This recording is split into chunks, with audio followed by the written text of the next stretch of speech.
matinale se poursuit sur la Sen TV, première télévision urbaine du Sénégal. Rebonjour à vous tous, c'est parti pour le journal. Les incidents survenus à la mairie de la ville de Rufisque continuent toujours d'installer le malaise.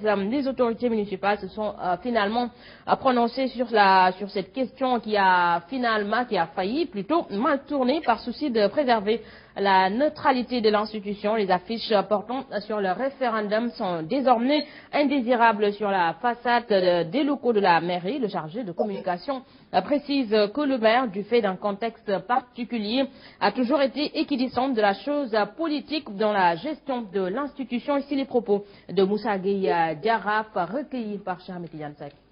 Ce qui s'est passé, c'est qu'une personne a demandé à organiser une manifestation à la salle des fêtes de la ville. Le maire le lui a accordé. Mais la personne, quand même, a fait un peu dans l'excès, puisqu'elle s'est permise de mettre une banderole sur la façade extérieure de la mairie. Ce qui n'a pas, n'est-ce pas, plu à certains, n'est-ce pas, partisans du maire. C'est donc dire justement que Daouda Niang reste aujourd'hui égal à lui-même. Il n'est pas question pour lui de faire la politique dans l'institution et il n'en sera jamais question. Mais il est neutre. Dans sa neutralité, il serait prêt maintenant à accorder, n'est-ce pas, l'autorisation d'organiser, n'est-ce pas, une cérémonie aux forces, n'est-ce pas, à n'importe quelle force. La communication constitue la première stratégie de campagne du camp du oui et celui du non. Les supports sont nombreux, mais certains exigent plus de moyens que d'autres. Le professeur en communication et multimédia Osesti Mamadou Ndiaye estime que la télévision est le moyen de communication qui pèse le plus dans cette campagne référendaire. Selon toujours lui, le pouvoir prend le dessus en termes de moyens de communication. Fatoula Medjok. Dans cette campagne pour le référendum, le camp du oui et celui du non épuisent toutes les stratégies de communication. Mais à quelle fin? Une campagne de communication, c'est d'abord pour donner beaucoup de notoriété à la cause que nous défendons ou aux produits que nous vendons. Et là, en matière de politique et dans le cadre d'une campagne électorale, on utilise beaucoup les médias de masse pour véhiculer leur opinion, mais également pour véhiculer un comportement que les électeurs de votre camp doivent avoir. La bataille communicationnelle est rude, mais selon l'analyse du professeur en communication, la télévision demeure le support qui a le plus d'impact. En communication, le meilleur support en termes de notoriété et d'image, c'est la télévision. Mais on peut diversifier en faisant ce qu'on appelle un mix de la communication. La communication coûte cher et les moyens sont décelables dans cette campagne. Le camp du oui est beaucoup plus offensif et beaucoup plus agressif par rapport à la communication média. Ils sont partout. Par contre, le camp du oui, le camp du non fait plus dans ce qu'on appelle la communication hors média, la communication de proximité. Ils vont à la rencontre des populations. Et assez souvent, en termes de campagne électorale, il faut le dire, c'est ceux qui ont le pouvoir, qui ont les moyens pour communiquer. Et ça se voit au Sénégal. On a quand même une présence assez écrasante du camp du oui sur les différents médias. Que ce soit de la proximité, des meetings, des affichages ou autres, chacun use de la stratégie qu'il croit la meilleure pour avoir le plus d'électorats.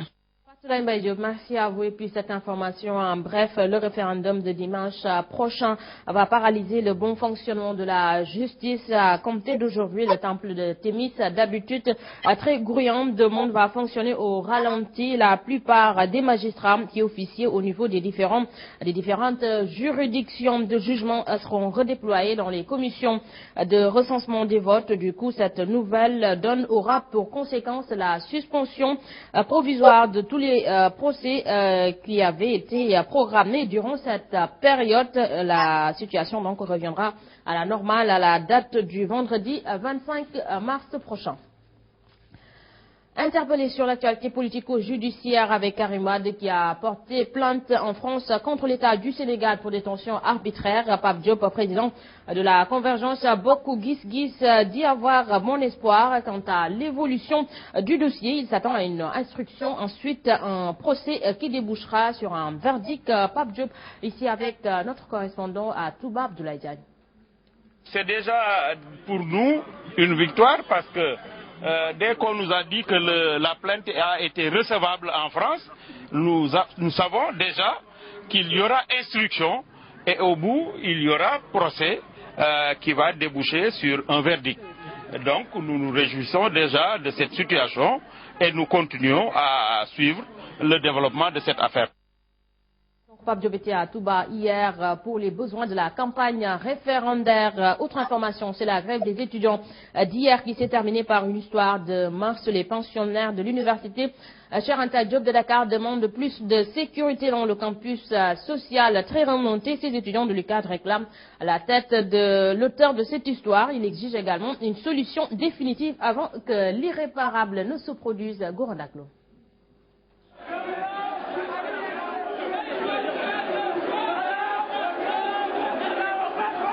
C'est ainsi qu'a terminé la grève des étudiants qui affrontaient depuis ce matin les forces de l'ordre. Une histoire de mœurs a eu raison de leur mouvement d'humeur. Nous l'avons dit que nous n'allons pas le laisser partir comme ça. Maintenant, il s'est trouvé qu'il y a les étudiants qui sont venus en masse. Arrivé à un moment donné, nous ne pouvons pas le laisser partir. Parce qu'une fois qu'on le laissera partir, il sera exposé à des dangers. Ces étudiants qui n'en reviennent toujours pas réclament la tête de cet individu. Nous allons régler le problème, nous en tant qu'étudiants. Nous ne voulons pas qu'on l'amène à la police. Nous, on va régler le problème au sein du campus pour que ça cesse une bonne fois. Ainsi, les pensionnaires de l'université Cheikh Anta Diop alertent et invitent l'autorité étatique à renforcer la sécurité dans le campus social. On s'est rendu compte, il y a de nos frères qui nous fréquentent, mais carrément ce sont des homosexuels. Donc, raison pour laquelle nous demandons au président de la République, il n'a qu'à prendre ses responsabilités de ce qui se passe actuellement à l'université Anta Diop de Dakar. Selon les étudiants de l'UCAD, les histoires de mœurs se répètent de plus en plus dans le campus social et y exigent une solution définitive avant que l'irréparable ne se produise. Voilà, Gondaglo, merci à vous. Journée internationale des droits du consommateur célébrée hier. À l'instar des autres pays, le Sénégal a également commémoré le thème choisi cette année, non à la grève des enseignants et des personnels de santé. Selon SOS Consommateurs, la grève dans ces secteurs cause énormément de préjudice aux populations, notamment les plus démunies. Aminata Dramé. SOS Consommateurs dit non à la grève des enseignants et du personnel de santé. Selon le président de cette organisation, la grève de ces deux secteurs impacte négativement sur les populations, notamment les plus vulnérables. Nous estimons que c'est des corps, comme certains autres corps, qui, bien que bénéficiant du droit de grève, comme tout travailleur salarié, ne devraient pas aller en grève. Parce qu'aller en grève, c'est une action que la loi donne à un travailleur pour sanctionner le comportement de son employeur. Or, les personnels de santé et les enseignants, quand ils vont en grève, ce sont les populations qui payent les pots cassés. Cependant, le président des SOS Consommateurs estime qu'il urge de réfléchir sur d'autres moyens de lutte pour ces catégories de travailleurs. Ce qu'il faut d'abord, c'est que le droit de grève soit très encadré, et il y a aussi que la Constitution l'enferme. Nous pensons qu'il y a d'autres moyens de lutte. Et en tout cas, même si on demande aux enseignants de faire en sorte d'utiliser le moins possible ce droit de grève, que l'État respecte les droits de ses enseignants et de ses personnels de santé, il y ait encore plus de discussions et que les enseignants et les personnels de santé soient plus patients. À l'occasion de la Journée internationale des droits des consommateurs, SOS Consommateurs invite les parlementaires, la société civile, les hommes politiques à une réflexion collective pour la sauvegarde de la santé des populations et de notre patrimoine intellectuel pour le développement de notre pays. Lancement de Teranga Capital hier. Il s'agit d'une structure qui finance et accompagne les petites et moyennes entreprises africaines à fort potentiel de croissance. Teranga Capital est mise sur pied par une cinquantaine d'investisseurs nationaux et internationaux dont le Fonds 6, Fonds souverain d'investissement stratégique Oumar Libas.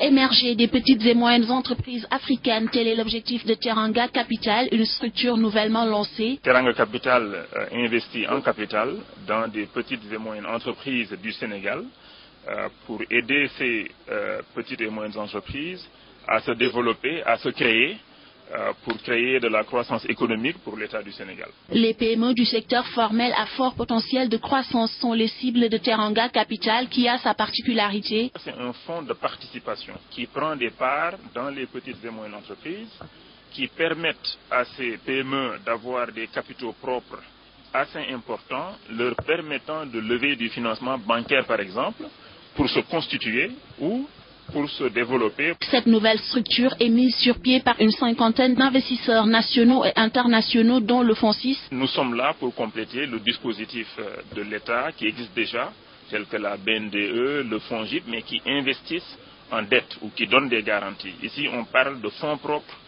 En général, on ne demande pas de garantie à ces PME comme le font les banques. Les banques ne vous prêtent pas si vous n'avez pas de garantie, ce soit garantie en termes d'actifs ou bien d'un autre fonds de garantie. Et Teranga Capital investit dans le long terme. La Sonatel est aussi actionnaire de Teranga Capital. Pour la société de communication, il ne s'agit pas de rechercher de la rentabilité, mais plutôt de se conformer à la responsabilité sociétale d'entreprise.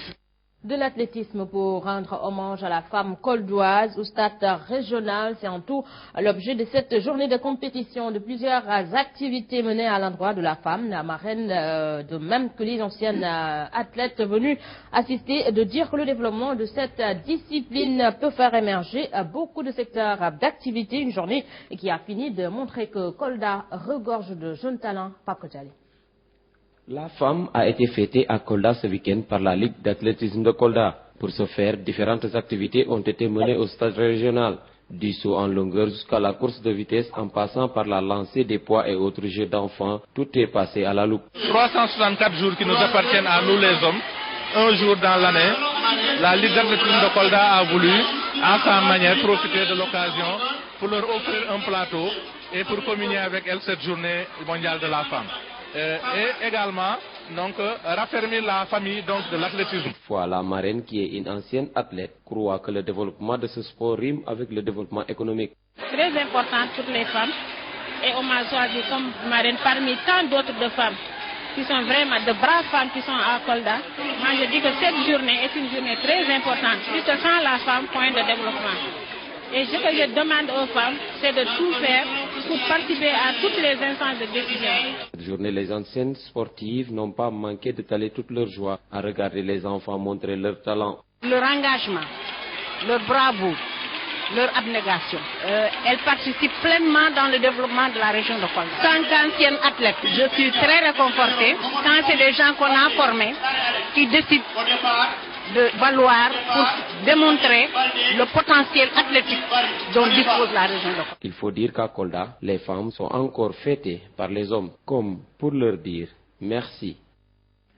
Pape Kodjali, merci à vous. Et puis un mot sur l'international avant de boucler ce journal. Les présidents Fournia Simbe du Togo, Thomas Yayi Boni du Bénin sont arrivés hier mardi dans l'après-midi à Abidjan pour témoigner la solidarité et la compassion de la sous-région ouest africaine à l'égard de la Côte d'Ivoire après l'attaque meurtrière de Grand Bassam. Les deux présidents ont été reçus par leur homologue ivoirien Alassane Ouattara au palais présidentiel du Plateau.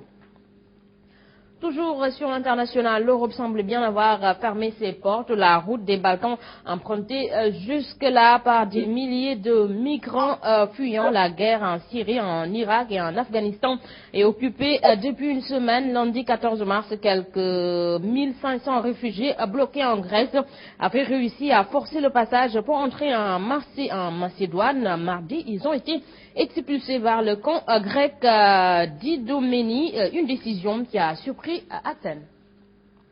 Voilà, messieurs, dames, c'est ici que se referme ce journal. À vous tous, merci d'avoir suivi. L'info continue sur la première télévision urbaine du Sénégal. 7h30, Mambé Ndiaye, Ahmed Aïdara vous retrouve. C'est pour la revue des titres en Wolof. 7h45, c'est le journal. Quant à moi, je vous retrouve à 13h. C'est pour le flash d'information. Bon réveil matin à tous et bonne journée. Au revoir.